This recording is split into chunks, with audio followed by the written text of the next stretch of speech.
세상살이가 호락호락하지 않다 보니 많은 분들이 두려움을 안고 살아간다고 합니다. 혹시 여러분에게도 현재 두려워하는 게 있습니까? 그게 무엇입니까? 이 코로나19 후유증이 너무 드세다 보니 이 가정마다 두려워하는 분들이 꽤 된다 그럽니다. 사실 오늘도 부모님 혹은 자녀들과 함께 예배드리다 보니 기쁘고 즐거운 날임에도 불구하고 왠지 모를 두려움 때문에 마음속에 있는 평안과 기쁨을 빼앗기는 분이 계실지 몰라요. 이 분명한 것은 이 두려움을 분석해 보면 두려움은 혼자 존재하는 게 아닙니다. 반드시 무엇과 연결되어 있습니다. 두렵다 분석해 보십시오. 미래의 그 무엇 때문에 두려워하는 것일 수도 있고, 혹은 과거의 무엇 때문에 두려워하는 것일 수도 있고, 혹은 우리 가족이 원하고 간절히 바라는 그 무엇이 성취되지 않을까 봐 내가 그렇게도 기도하고 애쓰고 심혈을 기울인 계획이 실패할까 봐 두렵기도 합니다. 부모님으로부터 사랑받지 못할까 봐 아이들은 두려워하기도 하고, 또 연세 드신 부모님들은 내가 이제 나이가 들어간다고 저 자식들이 나를 외면하면 어떡하지? 나를 제대로 돌보지 않으면 어떡하지? 하며 두려워하기도 합니다.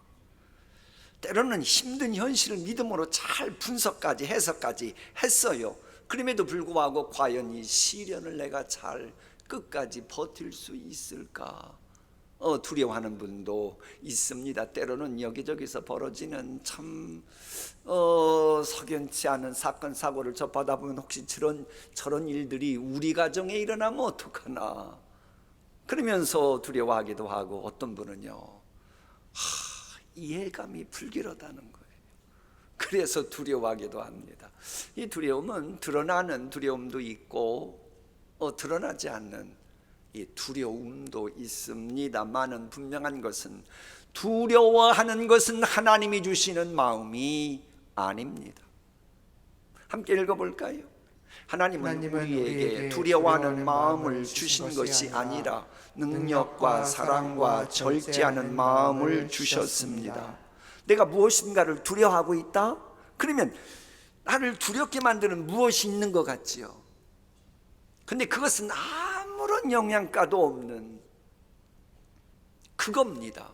왜? 그거 뒤에는 사탄이 두려워하는 그 무엇을 가지고 나에게 영향력을 끼치려고 역사하고 있는 것이기 때문이라는 겁니다. 왠지 모를 두려움 때문에 매사 벌벌 떠는 사람들이 있는 가족이라면 그런 집안이 반석 위에 든든히 세워져 갈 리는 없겠지요. 그렇습니다. 두려움이 없는 집안이 반석 위에 세워진 집안입니다. 여러분의 가정을 든든히 반석 위에 세우는 것이 하나님의 뜻임에도 불구하고 여러분은 무엇인가를 두려워하면서 매사 불안해하고 불안 증세를 극복하지 못하고 절제되지 못하는 말 함부로 해내면서 가정생활한다. 그건 하나님의 뜻이 될 리가 없지요. 바로 마귀에게 미혹되기 때문입니다. 그럼 왜 이런 현상이 일어나요? 본문은 저렇게 말합니다. 사랑받는 자녀같이, 전지전능자 하나님의 사랑받는 자녀같이 영광 보좌 버리시고 날 위해 대속죄물 주시기까지 주께서 너희를 사랑하신 것 같이 그 사랑을 온전히 믿지 못하는 겁니다.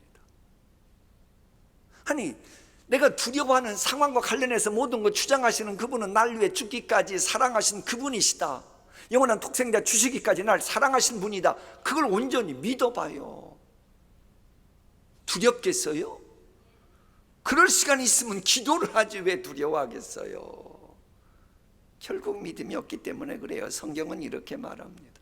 나는 내가 믿어온 분을 잘 알고 있고 또 내가 맡은 것을, 현재 가정생활하며 맡은 것을 하나님이 그날까지 내가 잘 감당할 수 있도록 지켜주실 수 있음을 확신합니다. 그러므로 나는 이런 고난을 당하면서도 뭐하지 않는다? 내가 정말로 하나님의 사랑을 확신해 보십시오. 영원한 독생자까지 날 사랑하신 주님의 사랑을 확신한다면 아무리 주변 사람이 나의 가정, 나의 남편, 나의 아내, 나의 자녀들을 가리켜 손가락질하고 아무리 부정적인 말을 해도 두려워 떠는 그런 부끄러운 모습은 보이지 않게 되는 겁니다. 그런데 주변에 보면 두려워할 것이 전혀 없는 상황이에요. 목사가 봐도 두려울 게 하나도 없어요. 그런데 두려워하는 분이 있어요. 이것을 시편 기자는 다시 한번 노골적으로 그렇게 말합니다. 그들이 어떤 곳에서? 두려움이 없는 곳이 분명 두려울 게 없는 곳이에요. 그런데도 두려워하는데 그것도 크게 두려워하는 거예요. 여러분 잊지 마십시오. 두려움이 없는 곳에서 크게 두려워하면 마귀가 역사하는 겁니다. 마귀 밥이 되는 겁니다. 이용당하는 겁니다. 마귀에게 이용당하면 수치당하는 일밖에는 없는 거예요. 그게 왜 그런 거예요? 어리석다는 거예요. 왜? 하나님의 존재를 부인하고 하나님의 사랑을 인정하지 않다 저렇게 되었기 때문에. 살아계신 하나님 앞에서 경거망동하지 않는 거룩한 두려움이 있다면 그 무엇도 두렵지 않아요.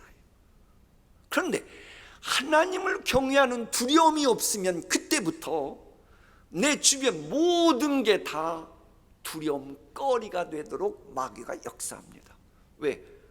하나님이 안 계시니, 하나님이 있는 믿음이 없으니, 마귀는 자기 세상 만났으니까 아무것도 아닌 거 가지고 우리로 하여금 두려워하게 만든다고 하는 겁니다. 하나님께 예배드리면서도 현재 지금 마음속에 두려움이 있다면 죄송합니다. 그분은 날 영원한 독생자까지 죽게 하시면서까지 사랑하신 하나님의 사랑을 아는지는 모르겠는데 지금 까마득하게 잊어버린 지 오래된 분입니다. 대신 눈에 보이는 잘못된 정보만 보면서 그리고 두려워하고 있는 겁니다. 내가 주님의 사랑을 온전히 믿는 만큼 내 안에 있는 두려움은 사라지게 됐어요. 왜? 온전한 사랑이 두려움을 내어 쫓나니. 우리가 읽었던 말씀 1절 2절엔 무려 사랑이란 말이 3개나 나와요. 그 사랑을 믿지 못하고 알지 못하면 두려움이 기숙한다는 겁니다. 이 말씀을 어버이 주일에 초점 맞춰 적용해 볼게요. 가정의 부모는 하나님께서 하나님 당신을 대신해서 세우신 제사장들입니다. 부모님들은 그렇습니다. 그러므로 부모님들이 하나님의 사랑을 받는 것을 생각하고 자녀를 향해 사랑을 베푸는 본받는 자가 되어야 합니다. 그럴 때 자녀들은 부모님의 사랑을 깨닫고 알면 두렵지가 않아요. 그래서 부모 사랑 제대로 받는 애들은 겁이 없잖아요. 두려움이 없는 거예요. 두려움이 없으면, 왜? 두려움이라고 하는 건 내게 있는 모든 가능성을 옥죄어 마비시키는 것이거든요. 그게 없으니까는, 두려움이 없으니 내 맡은 일에 최선 다하고 진보가 있게 되고, 진보가 있게 되는 인물이면 당연히 귀하게 쓰임받고, 이렇게 귀하게 쓰임받는 인물들을 계속 배출하는 집안이라면 세월이 흐르면서 자연스럽게 명문 가문이 되어가는 것입니다. 그렇습니다. 반석 위에 세워진 집안, 해서 두려움이 없는 그런 집안이 되려면 사랑받는데 그치지 말고 내가 사랑받고 있다는 사실을 아는 단계까지 이제 한 걸음 나아가야 합니다. 여러분, 하나님의 말씀이 살아 움직이는 열매 씨를 쫓아 맺으려면 내가 주님의 사랑을 받고 있다고 하는 믿음이 있을 때만이 말씀들이 살아 움직이면서 열매를 맺는 겁니다. 이와 같이 부모님이 자녀인 나를 사랑하셨다고 하는 사실을 아는 자식이 있어야 그 집안이 반석에 든든히 세워져 갑니다.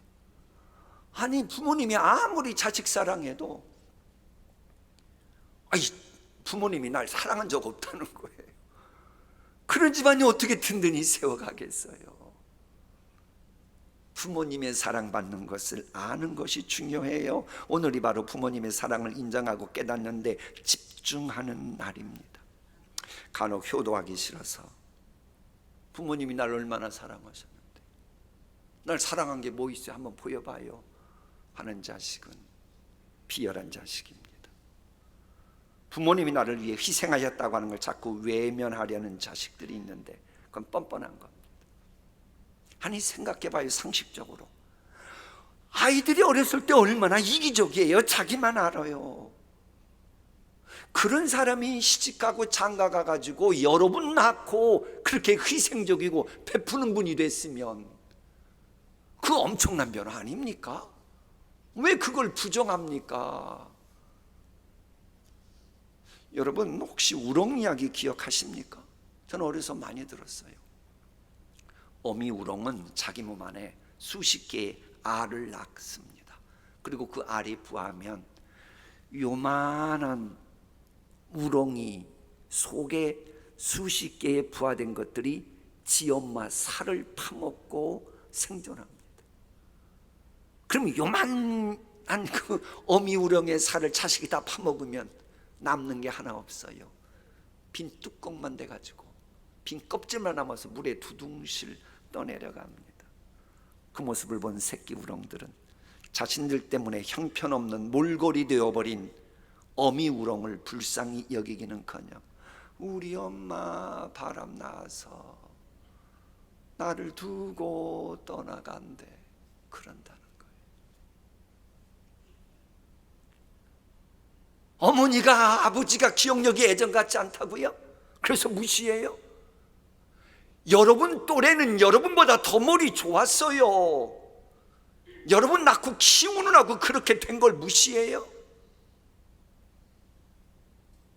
내가 왜 이렇게 흥분하나 모르겠네. 부모님의 희생을 기억하지 못하고 부모로서 자기 생색 내려고 우리 엄마에게 양육한 거지 하는 자식은 새끼 우렁 같은 자식에 불과합니다. 내가 지금까지 일상생활을 영위했던 거 다 부모님 은혜입니다. 독생자 예수님 죽게 하시면서까지 나를 사랑하신 하나님은 내게 복을 주시되 부모님을 통해서 주신 겁니다. 누굴 통해서 주셨다고요? 부모님을 통해서 주신 겁니다. 그거 잊으면 안 돼요. 부모님의 사랑을 기억하고 부모를 공경할 때에 하나님이 우리에게 은총 베풀어 주시는 겁니다. 본문 다음에 있는 거죠. 내 부모를 공경하라 하신 말씀은 내게 필요한 모든 약속이 보장된 첫째 계명입니다. 하늘과 세상살이의 모든 것 주장하시는 하나님이 이렇게도 부모께 효도하는 것을 강조하는 이유가 있어요. 그건 가정은 하늘나라 천국의 모형이기 때문에 그래요. 날 위해 희생하고 고통당하신 부모님의, 눈에 보이는 부모님의 은혜도 모르는 자식은 보이지 않는 하나님의 은혜를 알 수가 없기 때문이라고도 우리에게 메시지 주고 있습니다. 물론 하늘나라는 죄가 없고 완전 무결해요. 그러나 이 세상은 죄가 있고 천국의 모형이라고는 하지만 여러 가지 어려움이 있습니다. 그럼 생각해 보세요. 우리의 부모님은 하나님도 아닌데도 죄가 없는 하늘에 계신 그 하나님이 아니고 죄악이 관연하고 애달픔이, 슬픔이, 아쉬움이, 부족함이 느껴질 수밖에 없는 이런 현실을 살면서도 나를 지금까지 키워주고 그렇게 노력하고 희생하셨지 않습니까? 근데 이걸 부정해요? 주님이 그런 자식 복 주시면 살아계신 하나님이 아니지요. 절이 들어서 부모님 사랑 알아갈 때쯤이면 부모님이 세상에 안 계시잖아요. 혹 철이 일찍 들어서 부모님 사랑 알다고 해도요, 생존에 계신 부모님이십니까? 그때쯤 되면 여러분이 하는 효도 제대로 소화도 못 시킵니다. 오해만 잘해요. 왜 그렇게밖에 못했냐고, 왜 그렇게 했냐고, 왜 나이 들면 효도하려고 그러면 이 세상에 계시지 않거나 효도해도 제대로 소화도 못 시켜요. 지금부터 효도해야 합니다. 세상 살아가는 동안에는 때로는 우리가 망연자실한 상태로 멍해질 때가 있는데 그게 바로 부모님께 효도하는 거예요. 함학년 노래 가사입니다. 바람에 지는 아련한 사랑 벼랑에 지듯 사라져가나 천년을 사랑한 듯 못다할 사랑, 맑고 깨끗한 서리에 새겨 미워도 곱다. 좀 어렵기는 한데 저걸 부모님 사랑으로 연결시키면 그겁니다. 부모님의 사랑 얼마나 아련한 사랑입니까? 부모님의 사랑을 알아갈 것 같은 그때가 되면 별 떨어지듯 사라져가는 그분이 부모님이십니다. 천년을 보답하고 다 더 천만년 보답한다고 해도 보답할 수 없는 사랑이 부모님 사랑입니다. 우리가 감사의 눈물을 흘리고 깊고 넓은 강물처럼 감사 눈물 아무리 흘려봐도 갚을 수 없는 게 부모님 사랑이잖아요. 세상살이가 힘들다는 것, 절감할수록 힘든 시절 나를 키워주신 부모님 사랑 눈물 겹도록 고맙잖아요. 솔직히 지금 생각해보면 어려서 부모님이 날 때린 것조차 고맙고 나에게 꾸지람했던 훈계도 지금 그립지 않습니까? 그래야 물론 이렇게 철들어 가는 거고요. 어떤 때는 맑고 깨끗한 서리에 새겨 미워도 곱다 그랬는데 겨울에 맑고 깨끗한 서리가 내린데 여러분의 이름을 써보세요. 해가 비치면 다 그저 녹아서 없어집니다. 이 저는 힘들고 어려운 시절에 부모님이 내게 사랑을 내 마음에 심어줬어도 우리가 나이가 들면서 그걸 잊어버려도 그것은 새겨도 미워도 곱다. 기억 못해도 여전히 곱디고 온 사랑이 어머니 사랑 아닙니까? 우리 모두 다 경험하잖아요. 여러분, 자녀된 우리 모두는 언젠가 세상을 떠나야 합니다. 천년 만년 살 것 같아도 그런 사람 없어요. 자, 그런가 하면 오늘 가족과 함께 드리는 예배니까 부모님 되신 분들에게도 말씀 전합니다. 여러분의 자녀가 여러분 사랑한다고 하는 것 제발 의심하지 말고 좀 믿어줘야 합니다. 여러분의 자녀들이 부모 되신 여러분들을 얼마나 많이 사랑하는 줄 압니까? 물론 가끔 가다가 문제 있는 못된 자식이 있지요. 그러나 그건 0.0001% 정도밖에 안 돼요. 그러니까 뉴스에 보도되지요. 왜 그런 것을 보고 99.99 그 정도 되는 왜 여러분의 자녀를 자꾸 사랑을 의심해요? 대부분의 자녀들은요, 형편만 되면 낮이고 밤이고 여러분에게 부모님께 기쁨이 되고 효도하고 싶어 안달이 났습니다. 인정받고 싶어. 어쩔 줄 몰라는 걸 왜 몰라줍니까? 자식을 향한 부모의 사랑 믿어주고 자녀들의 부모님 사랑 믿어주어야 합니다. 믿어주는 게 사랑이에요. 사랑은 모든 것을 바라고 믿고 견디느니라. 이 사랑만이 영원합니다. 부모가 자녀에게 비본질적인 거 못해주었다고 해서 부모님 사랑 부정하는 자식이 있어요. 아주 못된 자식이에요. 아니, 부모님 사랑 알잖아요. 더 주고 싶으면 더 준다는 거 알잖아요.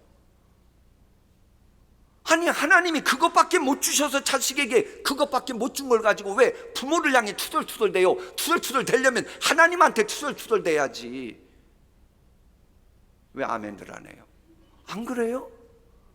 아니, 하나님에게 내 부모님에게 요만큼밖에 안 주셔서 이거 가지고 주신 거고 요만큼 주셨으면 이만큼 여러분에게 주셨을 거 아닙니까? 근데 왜 부모에게 투덜투덜대요? 따지려면 하나님께 따지세요. 하나님께 따지면 여러분 복 받습니다. 그 부모님께 따지지 말아요. 그리고 부모님 되신 분들도 그래요. 자식이 부모 사랑하는 건 맞지만 현재 돈이 없어서 비본질적인 물질적인 효행 못하는 거 가지고 자꾸 다른 사람과 비교해가지고 부모님 사랑하는 거 의심하고 그거 성경적이 아닙니다. 먼 훗날 여러분이 정말로 두고두고 기억하게 남을 그것을 해야 돼요. 물론 효도하다 보면 가끔 가다가 효도는 안 하고 돈 벌어야지 출세해야지 그러는데 여기서 우리 한번 좀 조금 어려워도 정리를 해야 돼요. 부모님께 효도하는 건 본질입니다. 이건 진리예요. 이것을 이 본질을 위해서 돈 벌고 출세한다고 하는 것은 본질을 위해 사용되는 비본질일 뿐입니다. 본질이 먼저죠. 본질이. 계란이 있어요. 껍데기에 껍질이 아주 예쁘게 생겼어요. 그러나 그것만 보고 있다 보면 노른자 며칠 지나면 썩어서 없어집니다. 본질 비본질 우리는 분별할 수 있어야 됩니다. 어느 날 인생살이 마무리할 때 남을 것이 무엇인지 한번 생각해 봐야 돼요. 이 셰익스피어가 햄릿에서 풍겼던 메시지입니다. 여보게 부귀영화를 누리는 사람이라고 해도 시간이 지나면 아주 하찮은 일에 쓰일지 아무도 모를 걸세. 알렉산더 대왕도 죽어서 흙이 되었을 때에 시간이 지나면 알렉산더 대왕의 변신인 진흙이 술주정뱅이가 토해내는 역겨운 것을 그저 받아들일 수밖에 없는 처지로 전락하지 않는다고 누가 장담할 수 있겠는가? 무슨 말인지 알겠어요? 천하호령했던 알렉산더라고 해도 죽어서 흙이 되면 어느 날 그 흙 위에 못된 인간이 못된 짓 해도 꼼짝 못하고 당하는 게 인생이라는 거예요. 알렉산더가 정말로 사랑을 실천했더라면 그런 일 없죠. 그 사랑은 영원토록 빛나는 거지요. 반석 위에 세워져가는 집안이 되려면 가정이 가정되게 하는 본질인 부모 사랑, 자녀 사랑, 이 사랑이 먼저입니다. 사랑이란 반석 위에 세워진 집안은요, 하나님께서 그 어떤 불행의 물결이 세상을 덮쳐도 그 가정은 반드시 보호해 주십니다. 하나님이 챙겨주십니다. 그게 하나님께서 구약 성경에서 계속 보여주신 하나님의 진실하신 모습이었습니다. 그런 하나님의 진실하심은 여러분의 가정을 공격하는 온갖 두려움도 막아줍니다. 왜? 하나님께서 너를 전능자의 깃으로 덮으시리니 네가 그의 날개 아래 피하리로다. 바로 이런 하나님이 내가 너를 택하고 내가 너를 위해서 영원한 독생까지 주신 마당이니 내가 무엇을 아끼겠냐고 하는 하나님의 진실하심은 온갖 두려움이 화살이 내게 몰려와도, 우리 가정에 몰려와도, 온갖 저주의 화살이 몰려와도 그 모든 것을 막아내는 방패와 손방패가 되시나니. 자, 그러면 반석 위에 세워진 집안이라는 증거가 무엇입니까? 우리 함께 읽어볼까요? 너희도 사랑 가운데서 행하라. 그는 우리를 위하여 자신을 버리사 향기로운 제물과 희생 제물로 하나님께 드리셨느니라. 예수님은 우리를 사랑하시되 말로만 사랑하시지 않고 향기로운 제물, 희생 제물이 되시면서 사랑하셨는데 이것을 너희는 본받는 자가 되라고 하는 것이 본문의 말씀입니다. 이 향기로운 제물과 희생 제물이 무엇인지를 제대로 알려면 창세기 노아 홍수 사건으로 가야 돼요. 우리도 지금 이제 코로나19 엔데믹 시대를 허락하셔서 이제 마스크도 벗는 분도 있고 뭐 그래서 예배 드리시고 그럽니다마는 노아도 노아 홍수가 끝났을 때에 그 단을 쌓고 제사를 드리죠. 그때 하나님이 하시는 말씀입니다. 여호와께서 그 향기를 받으시고 향기로운 제물 이야기입니다. 그 중심에 이르시되 내가 다시는 사람으로 말미암아 땅을 저주하지 아니하리라. 향기로운 제물과 희생 제물로 내가 가족을 위해 십자가 지면 역사 주관자가 중심에 이르시되 내가 다시는 그 가정으로 말미암아 힘들고 어렵게 하는 일은 허락지 아니하실 것이다. 저 메시지입니다. 예수님 믿는 우리가 완벽하지 못해도 광풍처럼 밀려드는 저주와 두려움 속에서도 우리는 멸망받지 않는 존재가 이미 되어버렸어요. 왜 이렇게 됐어요? 예수님이 향기로운 제물과 희생제물이 되셨기 때문에요. 그렇다면 여러분도 여러분의 가정에 가서 여러분 마음에 안 드는 구석이 있는 가족 누군가를 위해서도 기꺼이 향기로운 제물, 희생제물 될 마음을 가지셔야 될 줄 믿습니다. 그래, 이 두란노에서 나온 가정을 말한다라고 하는 책에 저는 글이 있어요. 가정도 선교지이기에 행복한 가정을 만들기 위해서는 뭘 가져야 된다? 여러분 정말로 반석 위에 세워진 그런 두려움이 없는 가정 되길 원하십니까? 말만 가지고 안 되고 순교할 마음까지 자기 십자가 지려고 하는 마음이 있어야 그제서야 가능해집니다. 자신의 유익을 구하지 않는 사랑을 실천할 때 그 어떤 저주와 재앙도 어찌하지 못하는 집안, 반석 위에 세워진 집안이 되는 겁니다. 무엇보다도 하나님께서 그런 집안은 그렇게 만들어 주셔요. 우리를 괴롭게 하신 날수대로와 우리가 화를 당한 연수대로 우리를 뭐하게 하소서. 아무리 힘들고 어려운 시대고 두려움이 많고 이런저런 염려거리가 정말로 많은 가정이 맞아요. 그래도 영원한 독생자 죽게 하시면서까지 날 사랑하신 그 하나님의 사랑을 믿고 그 하나님의 사랑을 내가 한번 실천하면서 가정생활 해보세요. 괴로웠던 날수만큼 기쁜 날을 하나님이 만들어 주십니다. 슬퍼했던 시간만큼 기쁜 시간 여러분에게 허락해 주십니다. 꿈을 가지고 출발했던 결혼이었고 소망을 가지고 자식을 출산했는데 웬일인지 쭉정이 같다 고민입니까? 한번 오늘부터 사랑으로 실천해 보세요. 전능자 하나님의 사랑을 믿고 그 하나님의 사랑 안에서 행해 보세요. 분명 쭉정이가 변하여 알곡이 될 것입니다. 알곡이에요? 그럼 최상품 만들어 주실 겁니다. 불행이 변하여 행복이 되게 하시고 울었던 만큼 웃게 만드시는 분, 고난의 시간만큼 감사 감격의 시간을 보충해 주시는 분, 근심 걱정 염려거리만큼 간증과 영광의 사연을 만들어 주시는 분이 하나님이십니다. 시간이 그렇게도 안 가는 지독한 밤 같은 그 아픔이 있는 밤이었다고 해도 내가 전능자 하나님의 사랑을 믿고 한번 이제부터 사랑 그 무엇보다도 본질 중심으로, 비본질 말고 본질 최우선으로 한번 살아가 보십시오. 범사가 즐겁고 감격스러운 환한 대낮 같은 앞날 밝은 미래를 여러분에게 하나님이 선물하실 것입니다. 우리가 정글 같은 세상에서 쓴 풀 같은 것을 먹고 힘들어하는 가족이 있다 할지라도 하나님의 사랑 온전히 믿어보세요. 사랑 실천해 보세요. 그러면 맛있고 기름지고 탐스러운 이 열매가 풍성한 푸른 초장 쉴만한 물가로 하나님이 인도하시고야 마는 것입니다. 괴롭게 하시고 화를 당한 연수대로 기쁘게 하시는 하나님. 그래, 혹시 지금 여러분에게 크나큰 시련이 있는 분이 있어요? 크나큰 시련. 저는 감히 말합니다. 전능자 하나님의 사랑을 온전히 믿고 나아가면 엄청나게 시련인 것만큼 크게 감사 감격 찬양케 하실 겁니다. 왜? 우리 아이들도 드리니까 상식적으로 생각해 봐요. 엄청난 풍랑이 있는 바다는 많은 물고기가 있을 때 그러는 겁니다.